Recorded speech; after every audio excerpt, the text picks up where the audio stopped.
Hey guys, আবার চলে আসলাম mini blog নিয়ে তোমাদের সাথে। দেখতেই পাচ্ছ প্যান্ডেলে কিন্তু পুরা কাজ তোড়জোড় লেগেছে, কারণ আজ বাদে কাল হলো রিসেপশন।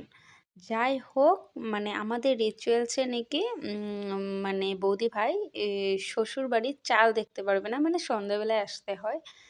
তো তার জন্যই বৌদি ভাই আসবে সন্ধ্যের সময়। যাই হোক, আমি ব্লগটা এখান থেকে স্টার্ট করে নিচ্ছি আর তোমাদেরকে দেখাচ্ছি। তারপর আমরা চলে এসেছি বৌদি ভাইকে নিতে, আর অনেকটাই নেচেছি, এনজয় করেছি। যাই হোক, তারপর এখানে হচ্ছে রিচুয়ালস। তারপরের দিন মানে করে কলস নিয়ে থান মেলতে হবে, এটা তো নাকি বধূ মানে লক্ষ্মী নাকি এটাতে প্রমাণ করা হয়। যাই হোক, এগুলো রিচুয়ালস। তারপর ভাত কাপড়ে দেয়। রাত্রের ভিউ দেখাচ্ছি তোমাদেরকে। খেয়ে নিলাম ফুচকা, তারপর কফি, আর রাত্রির ভিউটা তোমাদেরকে দেখাচ্ছি। তারপর খেয়ে নিলাম স্যালাড, ডাল, বড়া, সব কিছু। কাঁঠালের তরকারি বেশ হয়েছিল। তার